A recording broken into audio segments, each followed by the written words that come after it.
जय हिंद। ध्यान दीजिएगा, आज आप लोगों के सामने मैं काफ़ी दिनों के बाद वीडियो ला रहा हूँ, क्योंकि देखिएगा कुछ पर्सनल रीज़न चल रहा है जिसके वजह से वीडियो में डिले हो रहा है। और ये देखिएगा, ये जो है कंटिन्यू जो है इसी तरह से डिसकंटिन्यूड रहेगा वीडियो में। अगर आप बात करें तो 16 तारीख तक, 17 तारीख तक लगभग में आप मान के चलिए इसी तरह से आपको जो है कभी कदार जो है वीडियो आपको दिखेगा। उसके बाद फिर से जो है आपको वीडियो रेगुलर देखने को मिलेगा।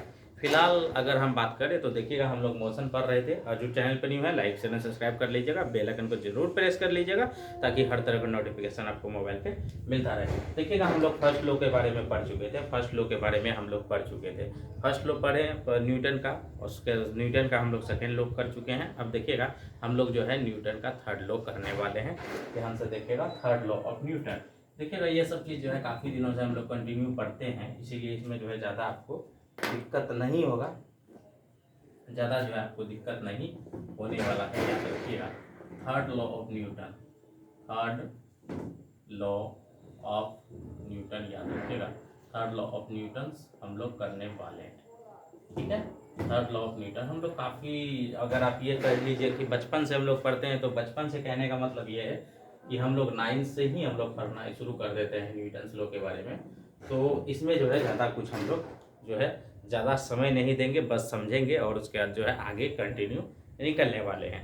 देखिएगा इसमें इससे क्या पता चलता है, क्रिया और प्रतिक्रिया का पता चलता है। सबसे पहला पॉइंट आपको दिमाग में ये रखना है, थर्ड ऑफ न्यूटन से क्या होता है, क्रिया क्या होता है, क्रिया और प्रतिक्रिया का पता चलता है। क्रिया तथा प्रतिक्रिया का पता चलता है, क्रिया तथा प्रतिक्रिया का क्या होता है, पता चलता है। याद रखिएगा, पता चलता है। थर्ड लॉ ऑफ न्यूटन यही कहता है, क्रिया और प्रतिक्रिया का पता चलता है। इसका मतलब ये है कि प्रत्येक जो है वस्तु का, प्रत्येक वस्तु का जो है विपरीत, बराबर और विपरीत प्रतिक्रिया होगा। यानी इसका मतलब ये हुआ प्रत्येक वस्तु का बराबर और विपरीत प्रतिक्रिया होगा। इसका मतलब ये हुआ प्रत्येक वस्तु का बराबर और एंड क्या होगा, विपरीत प्रतिक्रिया होगा, विपरीत प्रतिक्रिया होगा। याद रखिएगा, इसका मतलब यही हुआ विपरीत प्रतिक्रिया होगा। ये चीज आप समझिए।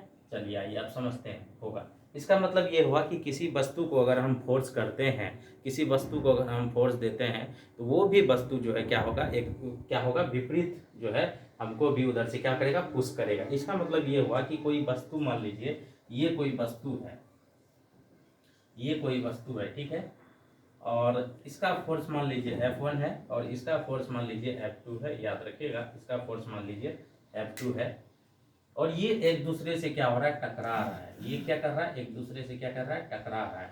ये एक दूसरे से क्या कर रहा है, टकरा रहा है। याद रखिएगा, दो वस्तु है, एक दूसरे से टकरा रहा है। तो इस कंडीशन में क्या होने वाला है, याद रखिएगा, इसका जो है फोर्स क्या होगा, तो ये जो फोर्स हो जाएगा इसका, याद रखिएगा, ये जो फोर्स होगा ये हो जाएगा F1 is equal to minus F2। क्या होगा, F1 is equal to minus F2। इसका मतलब ये हुआ कि प्रत्येक वस्तु का बराबर और विपरीत प्रतिक्रिया होगा। यानी कि जो फोर्स F1 देगा उसी का नेगेटिव फोर्स जो है F2 देगा। याद रखिएगा, जो फोर्स F1 देगा उसी का नेगेटिव फोर्स क्या देगा, F2 देगा। याद रखिएगा, और इसके ऊपर में अगर आप बात करें तो चूंकि फोर्स का क्या होता है, डायरेक्शन होता है, तो इसीलिए यहाँ पे हो जाएगा F1, ये क्या हो गया, वेक्टर का साइन हो जाएगा। उसके अलावा इज इक्वल टू क्या होगा, माइनस F2, ये हो जाएगा वेक्टर का साइन हो जाएगा। याद रखिएगा, तो यही जो है क्या हो गया, थर्ड लॉ ऑफ न्यूटन है। यानी कि प्रत्येक जो है वस्तु का बराबर और विपरीत प्रतिक्रिया होता है, यही जो है थर्ड लॉ होता है। याद रखिएगा, यही जो है क्या होता है, थर्ड लॉ होता है। याद रखिएगा, ये चीज़ समझ गए, सिंपल सा था, इसमें ज़्यादा जो है दिमाग आपको नहीं लगाना। ये जो है कॉन्सेप्ट आपका हो गया है, याद रखिएगा, थर्ड लॉ हो गया। आगे अब हम लोग कंटिन्यू करने वाले हैं। जो चैनल पर न्यू है फटाफट लाइक चैनल सब्सक्राइब कर जरूर कर दीजिएगा, बेल आइकन को जरूर प्रेस कर दीजिएगा ताकि हर तरह का नोटिफिकेशन आपको मोबाइल पे मिलता रहे। चलिए आइए देखिएगा, आपको जो है कि क्लियर जो है आपको दिख रहा होगा, आई होप आपको क्लियर दिख रहा होगा। क्योंकि कभी कदार विजुअलिटी में आपको दिक्कत हो रहा होगा, साउंड बाहर से आपको जरूर आ रहा होगा, लेकिन इसको इग्नोर करिएगा क्योंकि जो है लगातार जो है कंस्ट्रक्शन का वर्क जो है कंटिन्यू चल ही रहा है। याद रखिएगा, चलिए आइए, चलिए अगला जो है हम लोग पढ़ने वाले हैं, क्या है अगला टॉपिक है, हम लोग मोमेंटम। क्या करने वाले हैं, मोमेंटम।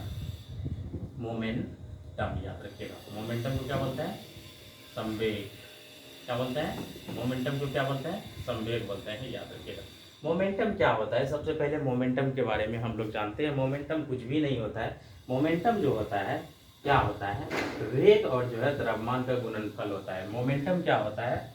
मोमेंटम जो होता है, याद रखिएगा, वेग और द्रव्यमान का गुणनफल होता है।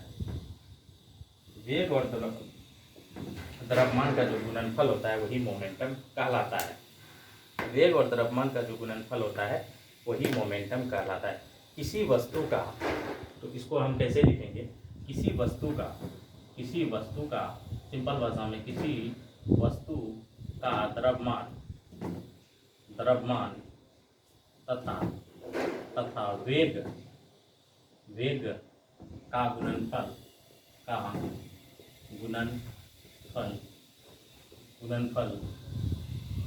संवेग होता है। क्या होता है? संवेग होता है।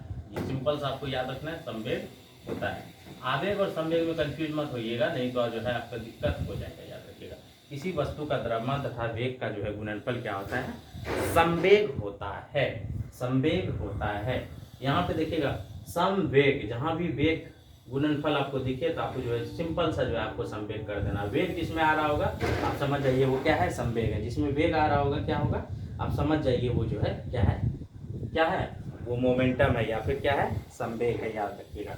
तो चलिए आइए देखिएगा, ये मान के चलिए ये आपका कोई वस्तु है, ठीक है, समझिएगा, ये आपका कोई वस्तु है, ठीक है, ठीक है, और इसका जो है सेंटर कुछ भी मान लीजिए, यहाँ पे इसका सेंटर है, और इसका जो द्रव्यमान का बात करें तो इसका m है, और इसमें तो इसका जो v जो है क्या हो गया? वेग हो गया। तो इस वस्तु का अगर आपसे पूछे संवेग क्या होगा, इस वस्तु से आपसे पूछे संवेग क्या होगा, तो इसका जो संवेग होता है P = mv होता है, याद रखिएगा, P = mv होता है। तो इसका मतलब यहाँ जो है संवेग बराबर क्या हो जाएगा? तो संवेग बराबर क्या हो जाएगा? मैंने आपको पहले बताया, वेग गुना द्रव्यमान होता है। तो मान के चलिए ये कोई वस्तु है, ये वस्तु m द्रव्यमान का है, और इसका जो है वेग है v है। तो इससे आपसे पूछेगा संवेग क्या होता है, तो याद रखिएगा संवेग जो है वेग और द्रव्यमान का गुणनफल होता है। तो संवेग को जो हम लोग सूचित करते हैं तो P से सूचित करते हैं, P = mv, याद रखिएगा। संवेग को हम लोग किससे सूचित करते हैं? तो याद रखिएगा यहाँ पे एक लिख लीजिए, संवेग को P से सूचित करते हैं, P से सूचित करते हैं, याद रखिएगा, सूचित करते हैं, ठीक है। संवेग को P से सूचित करते हैं। ये भी इंपॉर्टेंट चीज है, आपसे तो पूछा नहीं जा सकता है, लेकिन कभी कदार अगर आपसे पूछा जा सकता है, याद रखिएगा। देखिएगा, एक नोट करके लिख लीजिए। इसका मतलब ये हुआ, यहाँ पे समझिएगा, पहले समझ लीजिए उसका नोट करके लिख लीजिएगा। इसका मतलब ये हुआ कि अगर आप वेग बढ़ाते हैं तो क्या होगा? संवेग भी बढ़ेगा। समझिएगा, अगर आप वेग बढ़ाते हैं तो क्या होगा? आपका संवेग भी बढ़ेगा। अगर आप द्रव्यमान बढ़ाते हैं तो भी संवेग बढ़ेगा। कहिएगा हाँ। तो इसका मतलब ये हुआ कि संवेग जो है डायरेक्टली प्रोपोर्शनल टू m, और जो है संवेग आपका डायरेक्टली प्रोपोर्शनल टू v। इसका मतलब ये हुआ, ये दोनों आप लिख सकते हैं, कहिएगा हाँ लिख सकते हैं। क्योंकि अगर आप वेग बढ़ाइएगा तो क्या होगा? संवेग भी बढ़ेगा, द्रव्यमान बढ़ाइएगा तो भी संवेग बढ़ेगा। इसका मतलब ये हुआ कि जिस वस्तु का जितना ज़्यादा द्रव्यमान बढ़ेगा तथा जो है जिस वस्तु का जितना ज़्यादा संवेग बढ़ेगा, जिस वस्तु का जितना ज़्यादा वेग बढ़ेगा उस वस्तु का उतना ही ज़्यादा संवेग बढ़ेगा। जिस वस्तु का जितना ज़्यादा द्रव्यमान बढ़ेगा उस वस्तु का उतना ही ज़्यादा क्या होगा? संवेग बढ़ेगा। इसका मतलब यही है, नोट पॉइंट में लिख लीजिए, जिस वस्तु का द्रव्यमान ज़्यादा होगा उस वस्तु का संवेग भी अधिक होगा, याद रखिएगा। तो यहाँ पे नोट करके लिख लीजिए, जिस वस्तु का द्रव्यमान ज़्यादा होगा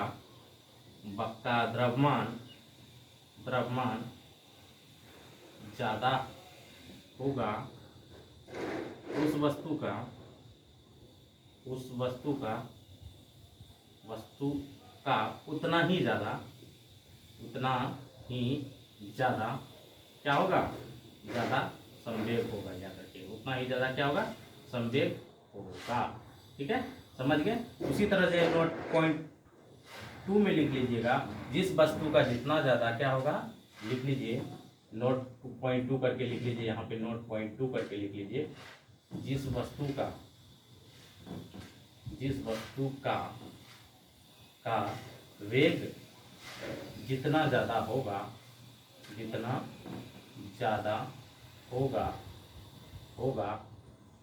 उस वस्तु का संवेग भी ज़्यादा होगा, याद रखिएगा, संवेग भी ज़्यादा होगा। इस पे नोमरिकल आता है डायरेक्ट, कभी कभार नोमरिकल ऐसे आएगा, कह देगा कि किसी वस्तु का अगर हम वेग को 20% बढ़ा देते हैं तो उसका संवेग में कितना ज़्यादा वृद्धि होगा। किसी वस्तु का अगर हम क्या बोल देगा कि किसी वस्तु का द्रव्यमान अगर हम 20% बढ़ा देते हैं तो उस वस्तु का संवेग कितना होगा। तो याद रखिएगा, यहाँ से आपको क्वेश्चन देखने को मिल सकता है। और यहाँ पे बात करें तो देखिएगा एसआई यूनिट जो है, एसआई यूनिट आप निकाल लीजिए। एसआई यूनिट आप क्या करिएगा, निकाल लीजिए। एसआई यूनिट संवेग का निकालिए बस, यहाँ पे स्टार लगा के। तो क्या होगा, देखिएगा वेग का क्या होता है मीटर पर सेकंड इनटू द्रव्यमान का क्या होता है केजी। तो इसका मतलब ये हुआ केजी मीटर पर सेकंड। यही जो है इसका क्या हो गया, एसआई यूनिट हो गया। याद रखिएगा केजी मीटर पर सेकंड। ये भी क्वेश्चन आपको कभी कदार देखने को मिल सकता है एमसीक्यू में। तो आपको डायरेक्ट जो है, अगर आप भूल जाते हैं तो याद रखिएगा, जिसमें जो है वेग दिखे इसका मतलब वो संवेग है, जिसमें वेग दिखे इसका मतलब वो क्या है, संवेग है। जिसमें वेग दिखे इसका मतलब वो क्या है, संवेग है। अगर आपको वेग दिखेगा तो वेग गुना द्रव्यमान कर दीजिएगा, वेग गुना द्रव्यमान करिएगा तो एसआई यूनिट जो है आपका संवेग बराबर हो जाएगा मीटर पर सेकंड इंटू केजी हो जाएगा। याद रखिएगा, ठीक है। ये चीज़ समझ गए, ये चीज़ जो है आपको समझना जरूरी था। चलिए आइए इससे रिलेटेड एक दो नंबरिकल करते हैं, उसके क्लास को हम लोग जो है यहाँ से ख़त्म कर देंगे। चलिए आइए देखते हैं किस तरह का नंबरिकल इसमें आता है। इस तरह का नंबरिकल आप लोग ढूंढ के निकाल लीजिएगा। और जो है जिस तरह से मैं आपको बता रहा हूँ उसी तरह से जो है आप अच्छे से नोट डाउन करते रहिए। जो है आपको आने वाले अपकमिंग एग्जाम में आपको काफ़ी ज़्यादा हेल्प होने वाला है। याद रखिएगा, यहाँ पे बोला है यदि किसी वस्तु के द्रव्यमान के बदले बिना, याद रखिएगा यहाँ पे बोला है यदि किसी वस्तु के द्रव्यमान को बदले बिना उसकी गति को दोगुना कर दिया जाए तो ऐसी स्थिति में संवेग क्या होगा। इसका मतलब जो है m जो है क्या है, कांस्टेंट है, द्रव्यमान क्या है, कांस्टेंट है, ठीक है। उसके बाद बोल रहा है गति मतलब क्या हो गया, वेग को दोगुना कर दिया जाए, यानी कि v1 जो है, v1 पहले कितना था, x था, बाद में v2 को क्या कर दिया जाए, 2x कर दिया जाए, ठीक है, समझ गए। तो उस कंडीशन में आपसे पूछा है ऐसी स्थिति में संवेग क्या होगा, याद रखिएगा। तो यहाँ पे देखिएगा मैंने आपको क्या बोला था कि संवेग बराबर क्या होता है, एम भी। यहाँ पे m जो है क्या है, कांस्टेंट है, m कांस्टेंट है, तो इसका मतलब m कांस्टेंट है तो v directly proportional to p directly proportional to v हो सकता है, कहिएगा हाँ हो सकता है। चूंकि m जो है कांस्टेंट है, m क्या है, कांस्टेंट है, याद रखिएगा m क्या है, कांस्टेंट है, ठीक है, m क्या है, कांस्टेंट है। तो इस कंडीशन में अब देखिएगा यहाँ पे जो है आपको क्या निकालना है, ऐसी स्थिति में संवेग क्या होगा। तो यहाँ पे देखिएगा क्या होगा, P1 बाय P2 लिख सकते हैं, is equal to V1 bye V2 लिख सकते हैं, कहिएगा हाँ लिख सकते हैं, ठीक है, ये चीज लिख सकते हैं। इसका मतलब ये हुआ कि हमको निकालना है P2 निकालना है, समझिएगा, हमको निकालना है P2।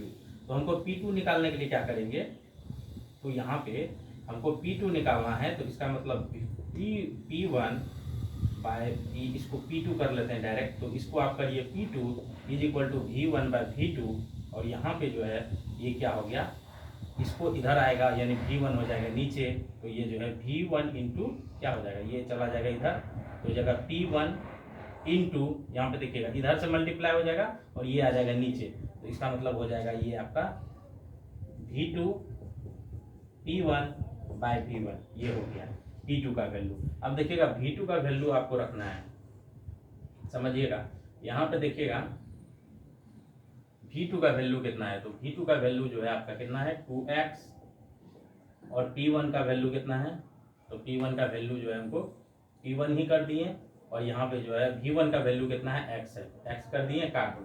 तो तो इसका मतलब ये है कि P2 जो होगा 2P1, P2 कितना होगा 2P1, यानी उसका जो संवेग हो जाएगा दोगुना हो जाएगा। क्या हो जाएगा, संवेग हो गया दोगुना हो जाएगा। आप डायरेक्ट भी कर सकते हैं, अगर देखिएगा यहाँ पे जो है डायरेक्टली प्रोपोर्शनल टू है तो इसका मतलब दोगुना है, तो संवेग भी क्या होगा, दोगुना होगा। अदरवाइज अगर आप मैथमेटिकल टर्म में आते हैं तो P1/P2 is equal to V1/V2। अगर आप इसको कैलकुलेट करिएगा तो आपका आंसर निकल कर आ जाएगा P2 is equal to 2P1। ये जो है इसका राइट आंसर निकल कर आ जाएगा, याद रखिएगा, ये जो है इसका राइट आंसर निकल कर आ जाएगा। इस तरह से भी आप सवाल को इजीली बना सकते हैं अगर आपको इस तरह का न्यूमेरिकल कभी भी दिया जाए तो।